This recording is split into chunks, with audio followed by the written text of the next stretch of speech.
우리 하나님께 영광의 박수 드리겠습니다. 우리 옆 사람하고 인사하겠습니다. 예수님 믿으면 꿈 같은 일이 일어났습니다. 큰 소리로요. 나를 통해 한 영혼을 구원했습니다. 내 영혼아, 내가 새벽을 깨우리로다. 할렐루야. 우리 하나님께 영광의 박수 드리겠습니다. 한국 복음화의 꿈을 안고 복음의 불모지에 와서 일생을 바친 선교사님들이 묻혀있는 묘지가 있습니다. 서울의 합정동에, 여러분 합정역에 내리시면 양화진, 좀 전에 됐는데 또 안 되네요. 양화진 군민 묘지에 가시면은 외국인 선교사 묘원이 있습니다. 여기 빛바랜 비석들이 세워져 있지만 제 눈에는 그들의 이 모습이 그 한 편의 영화의 장면처럼 그 일생들이 그려집니다.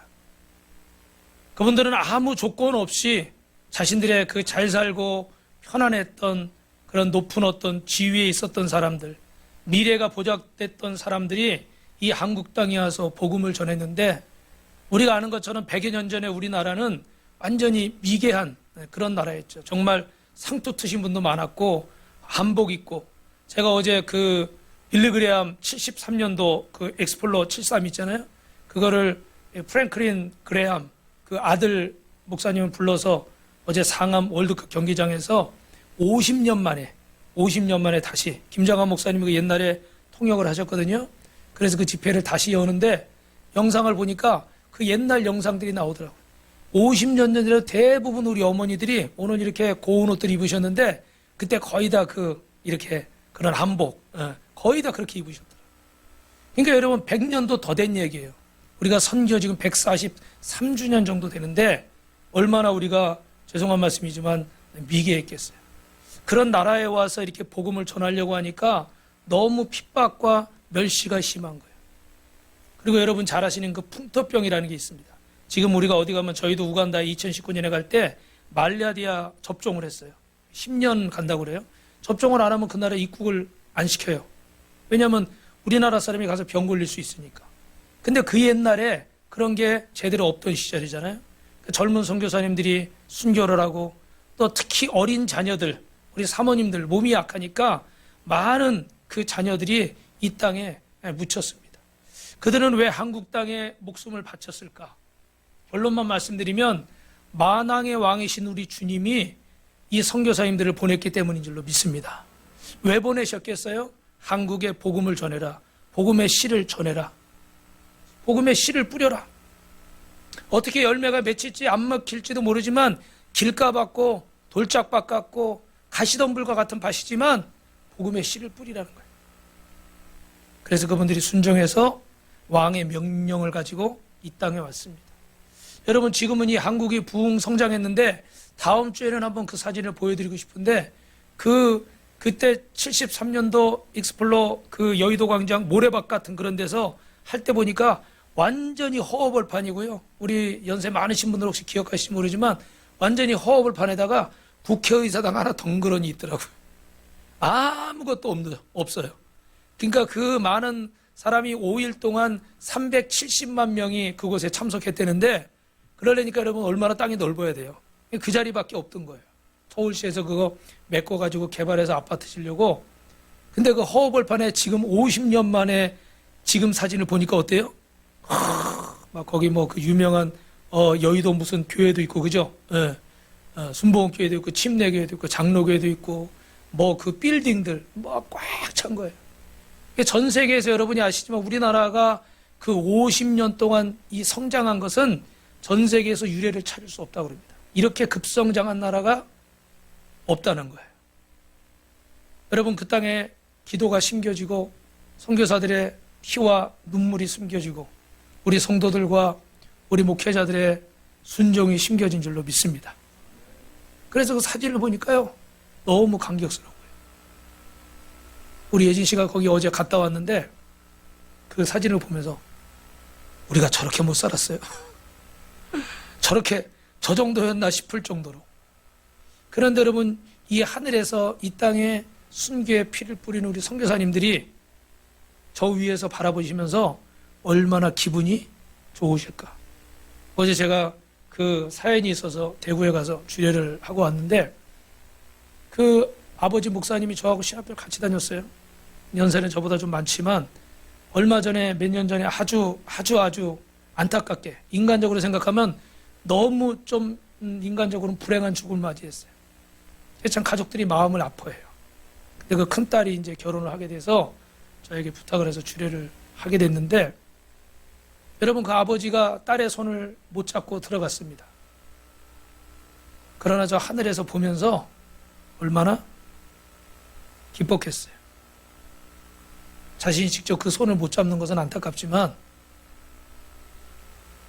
내 딸이 이렇게 커서 그 목사님 사모님이 눈물로 기도하면서 키운 자녀가 이렇게 좋은 신랑감을 만나서 행복한 가정을 이루려고 하니까 얼마나 기뻤겠어요.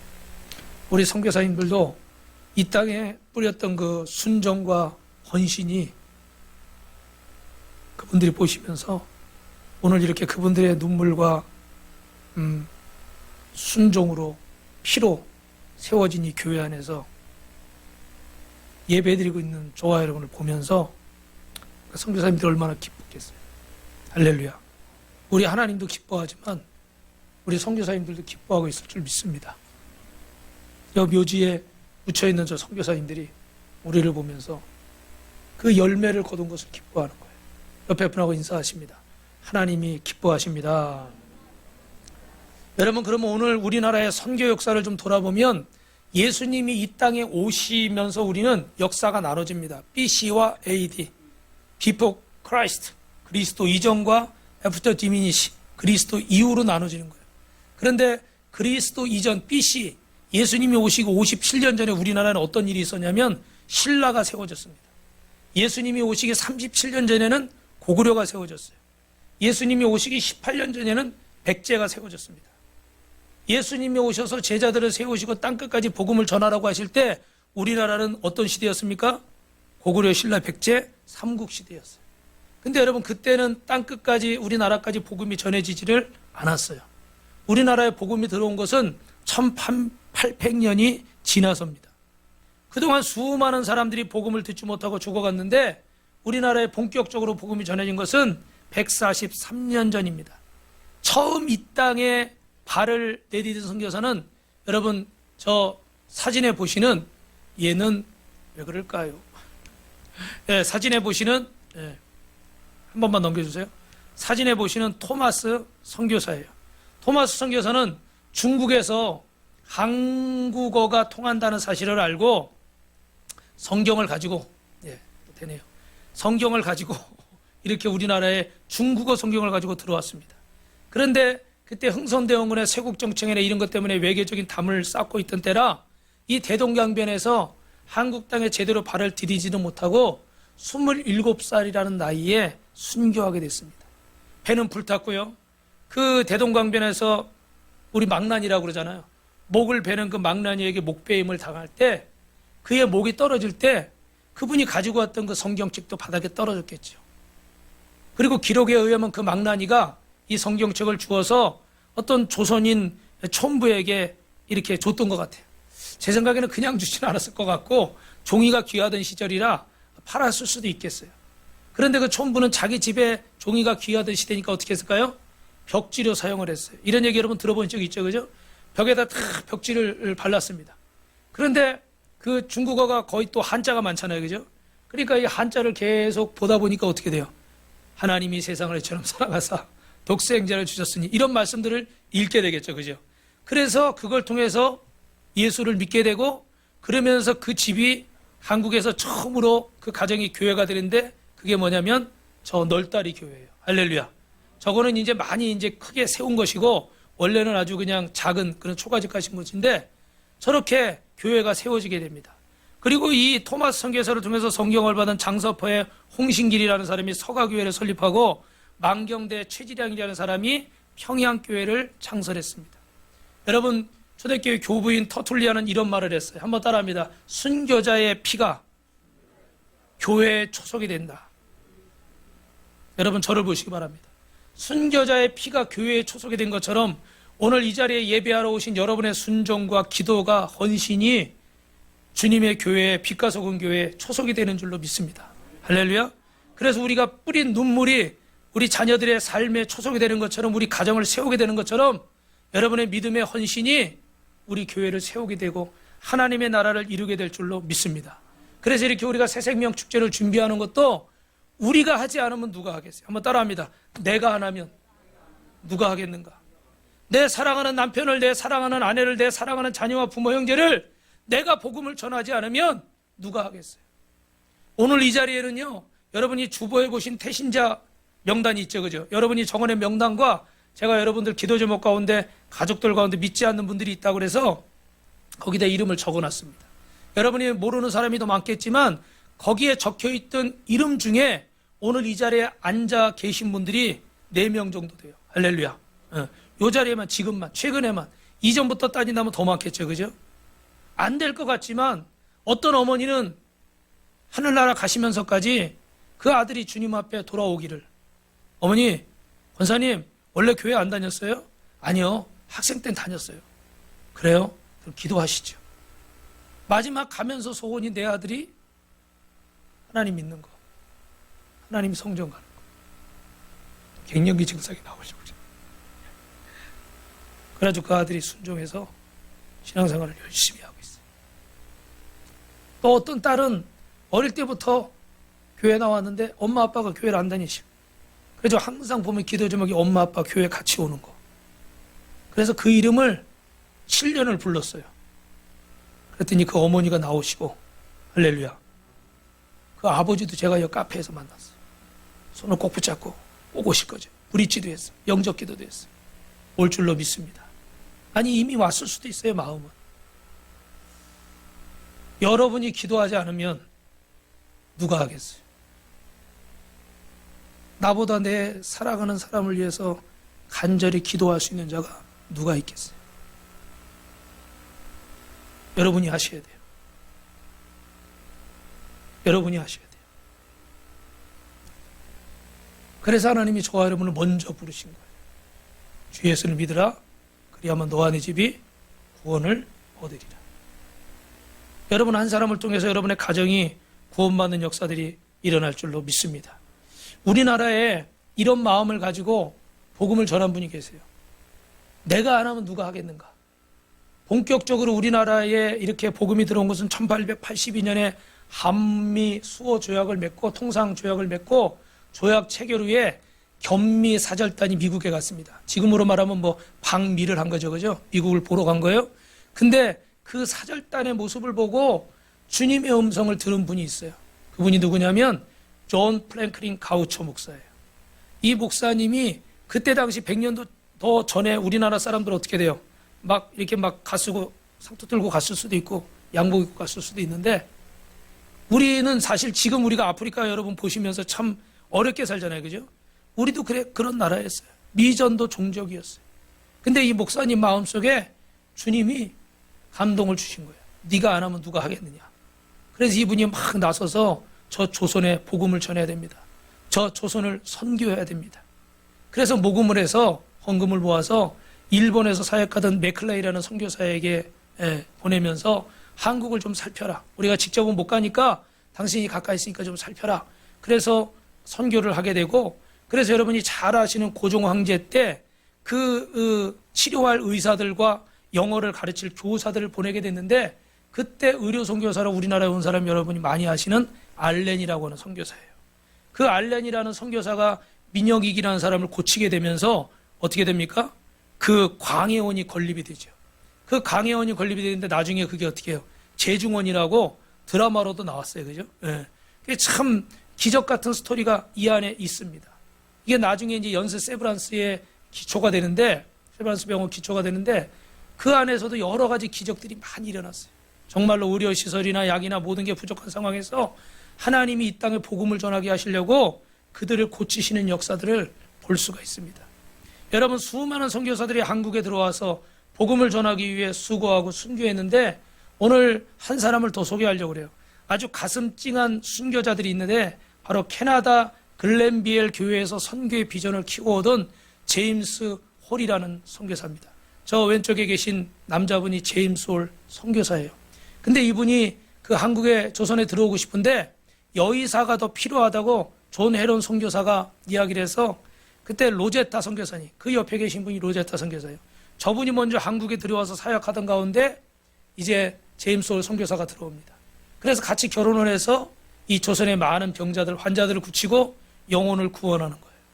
근데 2년 만에 제임스 홀 선교사가 전염병으로 하나님의 부름을 받습니다. 여러분, 남편이 순교하니까 로제타 선교사가 혼자 사역을 할 수 없어서 고국으로 돌아갔다가 캐나다의 남편의 모 교회를 방문하게 됐어요. 그런데 그 캐나다의 글렌비엘 교회 성도들이 이 로제타 선교사님을 환영하면서 이런 얘기를 하는 거예요. 여러분 잘 들어보세요.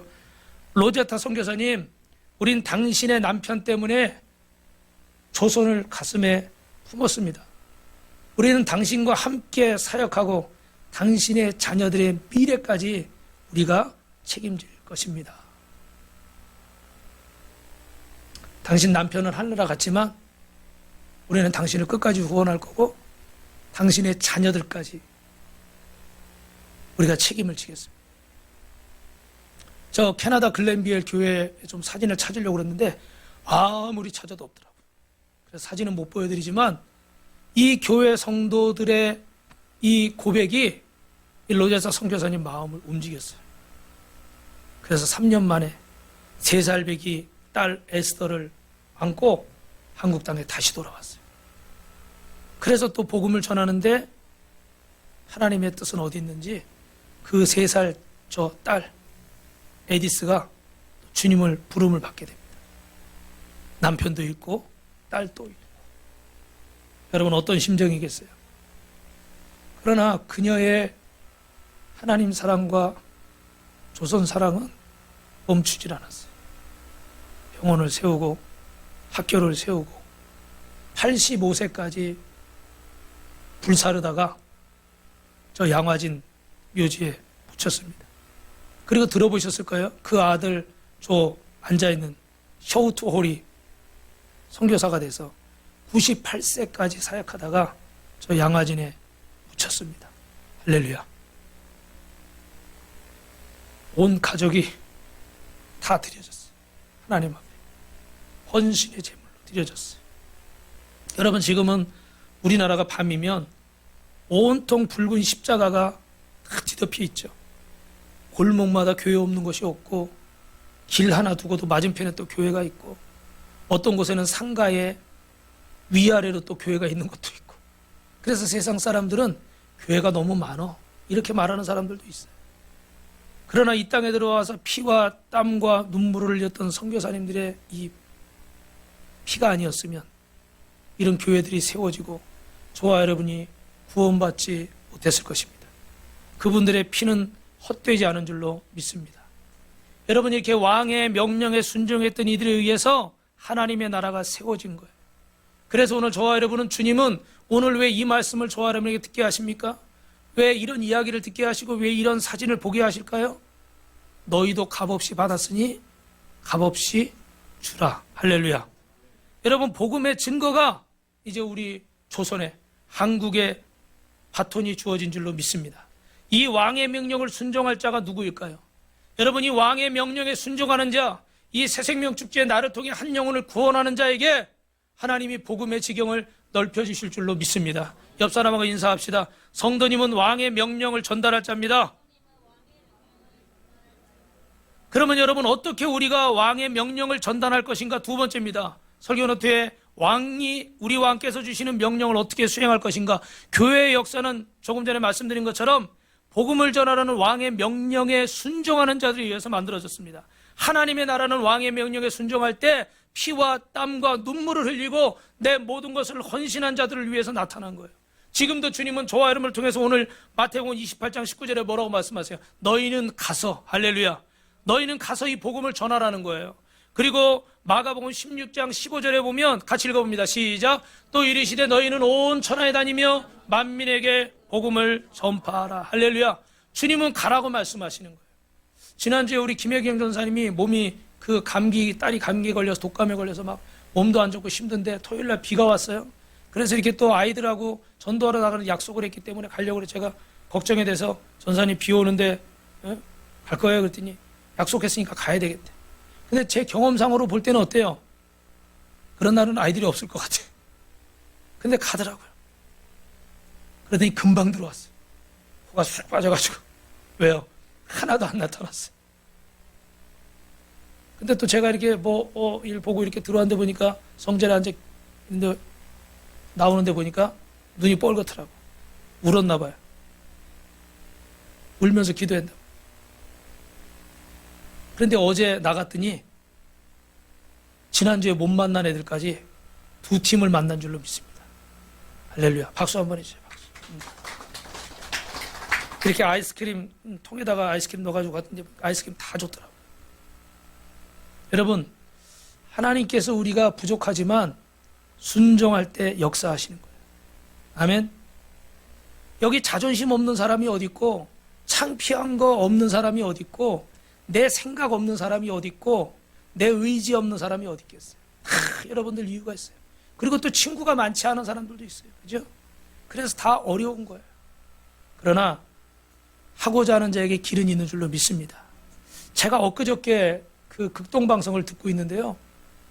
그 어떤 여자분이 간증을 하는데 이렇게 무슨 간호사인지 어떻게 되는지 뭐 3교대 하는지 모르겠는데 자기 스케줄이 자꾸 이렇게 바뀌니까 주일날 교회를 못 가는 거예요.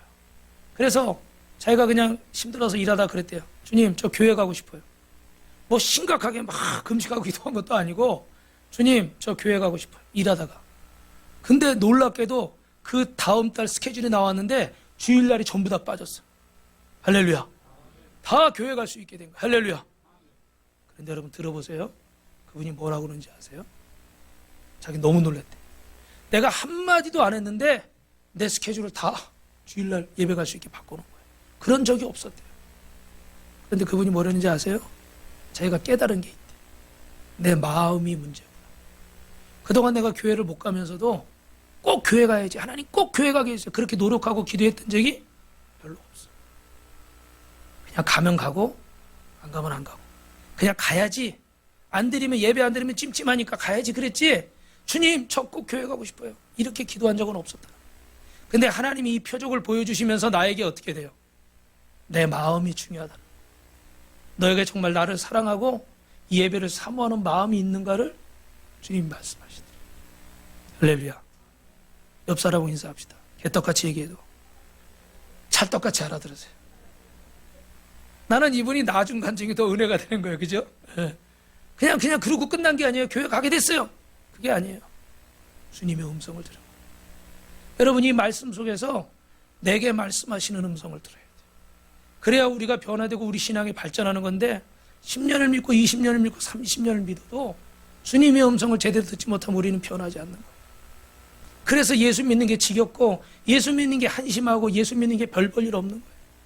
이 왕이 우리에게 명령을 했다는 건 나를 대사로 사신으로 삼은 거 아닙니까? 그럼 어마어마한 직책을 받은 건데 우리는 이 직책이 어떤 건지도 모르고 그냥 살아가는 거예요. 왜요? 주님의 음성을 못 들으니까. 패배자로 살아가고 열등감에 사로잡혀서 살아가고 원망 불평만 하면서 살아가고 후회만 하면서 살아가는 거예요. 매일 못한다. 매일 안 된다. 매일 모르겠다. 너무너무 지겹게 그렇게 살아가요. 사랑하는 성도 여러분, 하나님은 수많은 주의 종들을 부르셨지만 사명은 각자예요. 가라고 말씀하시지만 토마스 선교사는 조선 땅으로 갔고 허드슨 테일러라고 하는 선교사는 중국 땅으로 갔고 리빙스턴이라고 하는 선교사는 아프리카로 갔고 데이비드 브레이너드라는 선교사는 인디안에게 갔습니다. 오늘 주님이 저와 여러분에게 명령하실 때 꼭 외국에 나가라고만 명령하는 것도 아니에요. 분명한 것은 여러분에게 주신 그 자리에서 복음의 증인이 되시길 주님의 이름으로 축원합니다.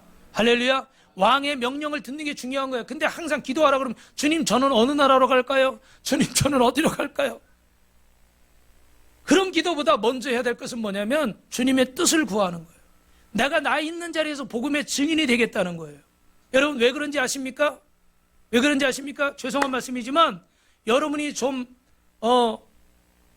마음이 아파도 이 말씀을 꼭 드려야 돼요. 저를 보십시오.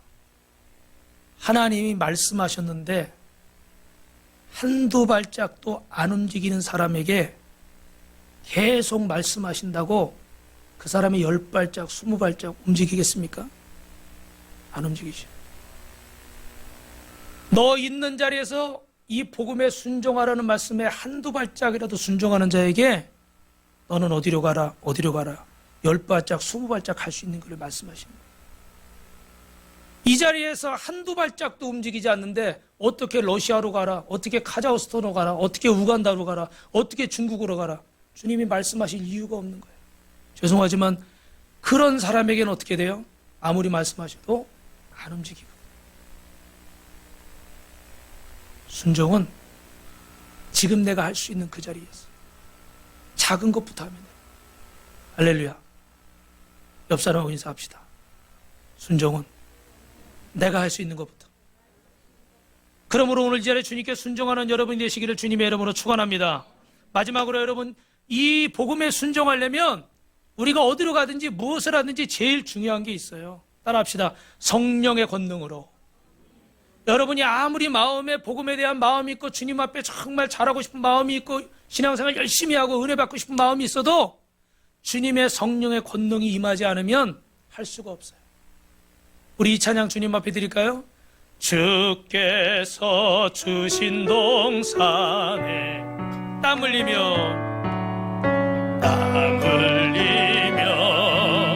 씨를 뿌리며 내 모든 삶을 드리니 날 사랑하시는 내 주님께 땅 끝에서 주님을 주께 드릴 열매 가득한 곳 땅 끝에서 주님을 외워리 주께 드릴 노래 가득한 곳 땅의 모든 끝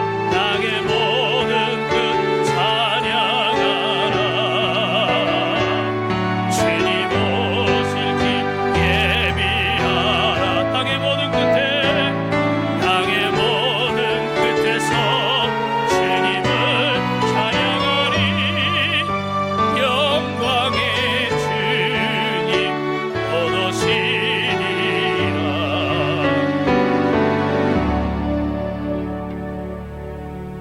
이거 하면서 하려니까 노래하기가 어렵네. 비바람 앞을 가리고 내 육체는 쇠잔하여도 내 모든 삶을 드리리. 내 사모하는 내 주님께 땅 끝에서 주님을 맞으리. 주께 드릴 열매 가득 안고 땅 끝에서 주님을 배우리. 주께 드릴 노래 가득 안고 땅의 모든 끝에서 주님을 찬양하리라. 주님 오실 길 예비하라. 땅의 모든 끝에서 주님을 찬양하리라.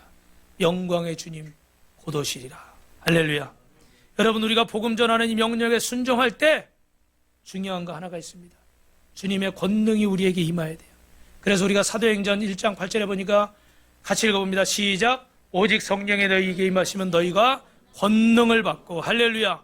여러분, 가기 전에 준비해야 될 것이 있는데 뭐 돈을 준비한다거나 뭐 다른 어떤 실력을 준비한다거나 그 지역이 어떤가 연구한다거나 뭐 이런 것도 중요할 것입니다. 그러나 돈은 필요하면 주실 것이고 다른 부분들은 우리가 노력해서 할 수도 있는 것이고, 그런데 무엇보다도 철저하게 먼저 시급하게 준비해야 될 게 있는데 뭐냐면 성령의 권능을 받는 거예요. 할렐루야. 그건 내가 돈 주고 산다거나 그건 내가 노력한다고 얻어지는 게 아닙니다. 주님께로부터 오는 것인 줄로 믿습니다.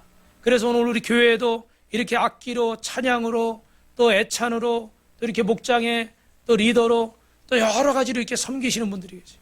지금 우리 교회 들어오는 입구가 좀 변했죠, 그죠? 지난주에도 제가 이렇게 하는데 우리 성도님들이 목사님 우리 있을 때 하시라고 그냥 막 해가지고 막 조립을 막 했어요.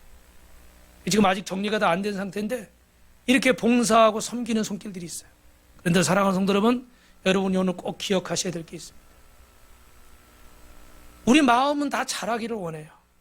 그러나 내 마음이 내 뜻과 같지 않은 순간들이 오게 되는 거죠.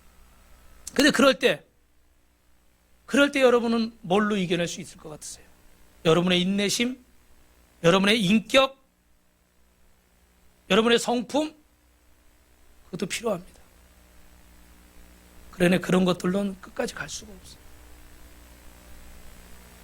누가 날 붙잡아 주셔야 돼요? 주님이 날 붙잡아 주셔야 돼요. 성령의 권능. 여기서 있는 목사하는 설교하는 목사가 인격이 좋아서 이렇게 20, 30년 목회하는 줄 아세요? 믿음이 좋아서 목회하는 줄 아세요?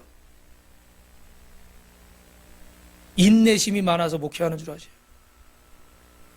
아니요.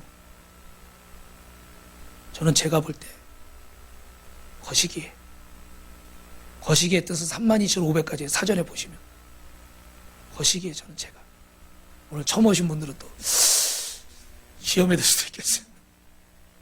저는 제가 볼 때 제가 굉장히 거시기예요. 입으로는 이렇게 설교하면서 머릿속으로는 딴 생각하고 악하고 생각, 음란한 생각, 추한 생각, 혈기 아직도 내 안에 이런 것들이 많아요. 인내심이요? 책임감이요? 전 책임감은 좀 있어요. 장남이라. 우리 아버지 아플 때도 8년 동안 간호했고 제 동생 서울대학병원에 죽어간다고 그럴 때도 끝까지 책임지려고 했고 우리 사모 뇌출혈로 쓰러졌을 때 책임지려고 했고 우리 아들이 병원에서 죽어갈 때도 책임진다고 했고 나름대로 그리고 30년 동안 이렇게 포기 안 했으면은 책임감 좀 있는 거죠. 그죠? 대답들을 안 하고 째려만 봐요. 할렐루야 한 분만 갑절의 은혜가 임할 줄 믿습니다. 근데 여러분 제 힘으로 온 게 아니에요. 포기하려고 그랬던 순간들이 있었어요. 근데 그때마다 어떻게 주님이 감당할 능력을 주시고 고린도전서 11장 말씀처럼 피할 길을 주시고 할렐루야. 그래서 어떻게 하다 보니까 2차 저차 하다 보니까 여기서 지금 큰 소리 치고 있는 거예요. 잘난 것도 없는데. 그죠? 주님의 능력이 아니면 그래서 저는 그 열쇠 중에 하나가 여러분 부담 가지시라고 새벽 기도예요. 제가 부교육자 20년 동안 할 때는 교육자들이 많은 큰 교회에 있으니까 제가 설교할 때만 제 담당할 때만 했어요. 그리고 다른 날 내가 기도하려고 일어나는데 일어나져요? 안 일어나져요? 안 일어나지더라고. 왜 이렇게 새벽에 일어나는 게 어려운지. 근데 이제 청빙을 오고 개척을 하고 담임 목사가 되니까 어때요? 내가 설교해야 되니까 안 일어날 수가 없어. 어제도 새벽 1시 넘어서 잤어요. 그래도 일어나야 돼. 철야하다가 어떨 땐 2, 3시에 자도 일어나야 돼. 예전 일이지만 어떨 때는 부흥회하고 저기 대전에서 막 2시인가 3시에 왔어요. 그래도 새벽 기도 해야 돼. 그냥 하라고 그러면 절대로 못해요. 근데 그렇게 기도를 부족하지만 그 시간을 지키면서 어떨 때는 졸기도 하고 여러분들이 있으면 제가 뭐 할렐루야 아버지 막 잘랄랄라 막 하지만 혼자 있을 때는 어떤지 아세요? 엎드려 있을 때도 많아. 혼자 있을 때는. 그래도 그 시간을 지키는 거예요. 그래도 그 시간을 드리는 거예요. 성도는 안 봐도 누구는 보세요. 하나님 보고 계십니다. 부족하지만 하나님 앞에 내 시간을 드리고 내 재능을 드리고 부족하지만 나를 드리는 거예요. 그러니까 주님이 어떻게 돼요? 감당할 능력을 주시고 피할 길을 주시는 줄로 믿습니다. 이 말씀 읽겠습니다. 누가복음 24장 시작. 볼지어다 내가 내 아버지께 약속하신 것을 너희에게 보내리니 너희는 위로부터 능력으로 입혀질 때까지 이 성에 머물러 있으라. 하나님이 여러분에게 여러 가지 기도의 제목을 주신 줄로 믿습니다. 우리 교회 6월 18일에 새생명 축제의 기도 제목을 주셨는데 하나님의 능력을 보여주시려고 주신 줄 믿습니다. 이 안에서 많은 간증들이 일어나게 될 줄로 믿습니다. 우리 바이올린 하시는 이명정 원사님이 남편분이 지금 병원에 있어서 지금 40이라고도 한 43일 정도 됐나요? 교회를 못 오시고 계신데 이번 주에 새벽 예배를 나오셨어요. 근데 그분이 78세신데 평생 처음 새벽 예배 나왔어요. 새벽에 무서워서 못 나가요. 새벽에 남편이 안 믿어서 못 나가요. 그래서 새벽 예배 한 번도 못 오셨어요. 근데 남편이 너무 아프니까 새벽에 잠이 안 와서 병원에 계속 계시다가 이렇게 새벽 예배를 오는데 주님이 그렇게 마음속에 그러시는 것 같더래. 너는 한 번도 새벽 예배 안 나가다가 네가 급하니까 이제 나가냐? 그런 마음을 주시더래. 그분이 고백한 거야. 그래가지고 좀 찔려가지고 안 가려고 그랬대. 근데 그래도 가야지. 그래서 새벽 예배를 오셔서 기도하는데 얼마나 오시는지. 근데 수요일 우리가 금요일날 철야 늦게 끝나 토요일날 새벽 예배가 없잖아요. 탄력을 받아가지고 토요일날 아무도 없는데도 교회 왔다가 문이 닫혀서 기도하고 그냥 가셨대. 제가 너무 죄송하더라고. 알았으면 열었을 텐데. 사랑하는 성도 여러분, 하나님의 은혜가, 하나님의 능력이 임해야 우리가 예배하고 기도하고 찬송하고 전도할 수 있지, 우리 의지만 가지고는요 안 되는 거예요. 이런 얘기를 뭐 너무 길게 말씀드릴 수 있겠지만, 중요한 것은 막연함에 기도만 하는 것이 아니라, 막연하게 이렇게 행하는 것이 아니라, 여러분 하나님의 능력이 임해야 사명을 감당하게 될 줄 믿습니다. 할렐루야. 옆 사람하고 인사하세요. 성령의 권능이 임해야 사명 감당할 수 있습니다. 할렐루야. 그러므로 여러분 기도하십시오. 전도도 기도해야 되고, 신앙생활도 기도해야 되고, 가정생활도 기도해야 되고. 아멘. 두 손 들고 아멘 한 분만 역사하는 거예요. 공부하는 학생도 기도해야 되고, 직장 다니는 분들도 기도해야 되고, 사업하는 분들도 기도해야 돼요. 믿으시면 두 손 들고 아멘. 할렐루야. 여러분 하나님 앞에 기도하시고, 끝으로 꼭 드리고 싶은 말씀은, 이제 왕의 명령에 순종하는 여러분들은 마지막 한 가지 더 말씀을 드립니다. 여기 가는 선교도 중요하고 보내는 선교도 중요하지만, 제일 선교사님이 고향의 교회에 갔을 때 그 로제타 선교사님을 향해서 글렌비엘 교회 성도들이 뭐라고 그랬다고 그랬죠? 로제타 선교사님, 우리는 당신의 남편 때문에 조선을 가슴에 품었습니다. 우리는 당신의 사역과 당신의 자녀들의 미래까지 책임지고 계속해서 후원할 것입니다. 할렐루야. 여러분, 보내는 선교도 중요하지만 보내는 사람이 없으면 어떻게 갈 수 있겠습니까? 보내는 교회가 없으면 어떻게 홀로 사역을 감당할 수 있겠습니까? 오늘 저와 여러분이 이 사명을 감당해야 될 줄로 믿습니다. 여러분, 토마스 선교사를 보내놓고 조선 땅에서 그렇게 순교할 때 그 부모님과 그 교회 성도들은 뭐 하고 있었을까요? 뭐 하고 있었을까요? 주무시고 계셨을까요? 분명히 기도한 줄로 믿습니다. 그리고 그 아들이 조선 땅에서 그 젊은 나이에 27살에 꽃도 못 피워보고 죽어갔을 때 얼마나 그 마음이, 가슴이 찢어졌겠어요. 그죠? 그런데도 어떻게 돼요? 이 조선 땅을 미워한 것이 아니라 아들이 눈물 뿌려 목숨 바쳐 피 흘려 사랑한 그 땅을 위해서 그들이 기도하는 거예요. 할렐루야. 제가 그전에 본 영상에 보니까 어떤 청년이 몽골의 예수전단에서 이 단기 선교 갔다가 지붕에 이렇게 고쳐주고 전기를 하다 잘못 만져서 그 자리에서 하늘나라를 가버렸어요. 그 젊은 아들이 이렇게 하늘나라를 갑자기 가버리니까 그 부모 마음이 어떻겠어요? 얼마나 울었겠어요? 근데 더 대단한 건 그 부모가 어떻게 돼요? 그 아들이 못한 일을 하겠다고 그분들이 그곳에다 교회를 세우고 학교를 세우고. 저희가 우간다에 선교 갔을 때 웬 고운 아주머니 한 분이 막 식사 봉사를 하시는 거예요. 그리고 또 22살밖에 안 된 청년이, 아까 영상에 나왔던 중간에 앉아 뭐 영어로 한 청년 있죠. 우리가 한국말 하면 영어로 하고, 영어로 하면 그 옆에서 현지인이 또 어떻게 돼요? 우간다 말로. 저거는 지금 약과예요. 한 명 더 있을 때가 있어. 저 시골 같은데, 얘들은 제주도 같은 데 가면 방언 같은 게 있잖아요. 그 사람들은 못 알아듣으니까 4번씩 통역해. 설교를 할 수가 없어. 설교를 할 수가 없어. 반응이 한참 뒤에 오니까. 예. 근데 저기 가서 어떻게 돼요? 봉사를 해요. 근데 그게 최슬기라는 자매가 심장이 안 좋은데, 여러분 저기 나가 우간다 책자에 슬기자매 그 관한 내용이 뒤에 있어요. 이 슬기자매가 심장이 안 돼도 이 선교를 가고 싶어서 따라간 거예요. 근데 역시나 비행기를 오래 타고 이렇게 24시간이나 가니까 몸이 안 좋아. 그래서 며칠을 누워 있었어요. 좀 좋아지나 싶었는데 갑자기 주일날 아침에 주님의 부르심을 받은 거예요. 너무 큰 충격이죠. 선교간 한국 이 여학생이, 이 여자 청년이 하늘나라 가버리니까 난리가 나버렸어요. 그 부모는 어땠겠어요? 내 옆에도 아니고 저 외지에 가서 내 자식이 죽었다니 이거 어떡하겠습니까? 근데 결론만 말씀드리면, 저희들 음식을 챙겨주시던 그 아주머니가 그 슬기씨 어머니예요. 여기 통역하던 이 22살 청년이 슬기씨 동생이야.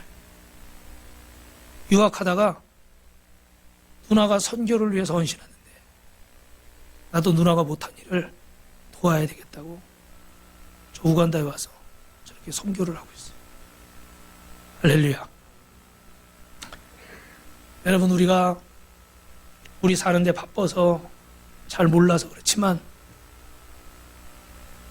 지금 주님의 부르심을 받고 정말 몸과 마음을 다해서 헌신하는 귀한 분들이 너무나 많이 있습니다.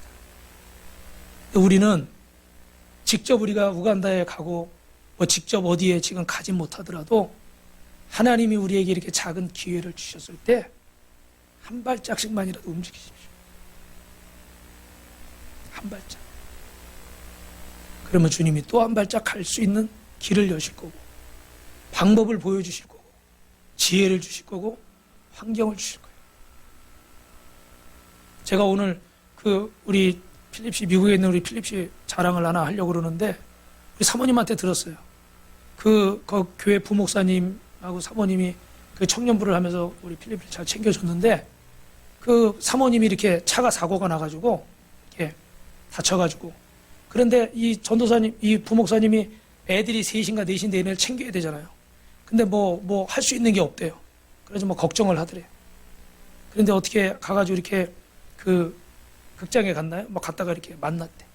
그래가지고 자기가 짜파게티도 끓여드리려고 막 그랬는데 자기가 그 현대로 옮기기 전에 그 전 회사에서 상품권을 이렇게 하나 받은 게 있대. 그래서 이걸 제가 알기로는 한 달 넘은 것 같아요. 그 얘기 들은지. 그 상품권 얘기 들은지. 근데 그거를 가지고 있다가 부목사님을 드리면서 목사님 이거 가지고 아이들 뭐 피자도 시켜주고 맛있는 것도 사주세요. 할렐루야. 할렐루야. 제가 너무 기분이 좋더라고요. 그전 같았으면 그거 놔주지. 그럴 수도 있을 것 같아요. 근데 제가 너무 기쁘더라.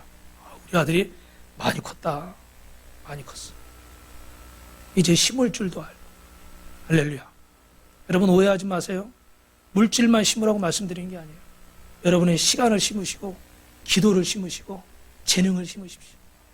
지난주에 우리 저기 막 이렇게 판넬 이렇게 저거 움직이는데 저는 사실 남자분들이 도와주길 바랬는데 남자분들이 도와주시는데 뭐 허리도 아프고 막 이러니까 이렇게 제가 강요는 안 했어요. 근데 우리 김경화 성도님이 딱 내려오셔가지고 저도 달라고. 그날 또 비가 막 내렸잖아요. 그래서 막 비 맞으면서 이렇게 했는데 저도 달라고. 이거 드시기 무거워요. 목사님 저 운동 많이 했어요. 그래서 이걸 들고 몇 번을 들고 왔다 금방 끝나버렸어. 금방 끝나버렸어. 근데 진짜 제가 뭐 일부러 다른 의미가 아니고 진짜 마음이 좋더라고. 그게 별게 아니었지만 내가 여자니까 몸살이고 이렇게 있을 수도 있어요. 그죠? 누가 뭐라고 그럴 사람 없어. 근데 거기 또 계단에 내려와서 이걸 들고 몇 번을 왔다 갔다 하면서 하려는 마음. 주님이 여러분의 그 한 발짝을 보시는 거예요. 그러면 그 다음에 두 발짝 갈 길이 보이는 거예요. 근데 우리는 매일 거기서 한 발짝도 안 옮기면서 수십 킬로, 수천 킬로를 가려고 그러니까 갈 수가 없는 거예요. 아무리 그렇게 기도를 해도 주님의 음성이 들리질 않아요. 그러니까 누구만 힘들어요? 나만 힘든 거예요. 이렇게 주님이 말씀을 하시는데도 이 말씀에는 귀 기울이고 한 발짝 움직일 생각을 안 하고 저기 멀리만 쳐다보고 있는 거예요. 그래서 역사를 체험하지 못합니다. 사랑하는 성도 여러분, 이번 6월 18일 새생명 축제가 여러분이 한 발을 내딛는 귀한 기적의 장소가 되기를 주님의 이름으로 축원합니다. 축원합니다. 옆 사람하고 인사합시다. 왕의 명령은 전달합시다. 한 번 더요. 눈 똑바로 보시면서 한 발짝부터 시작됩니다. 그렇게 되길 주님의 이름으로 축원합니다.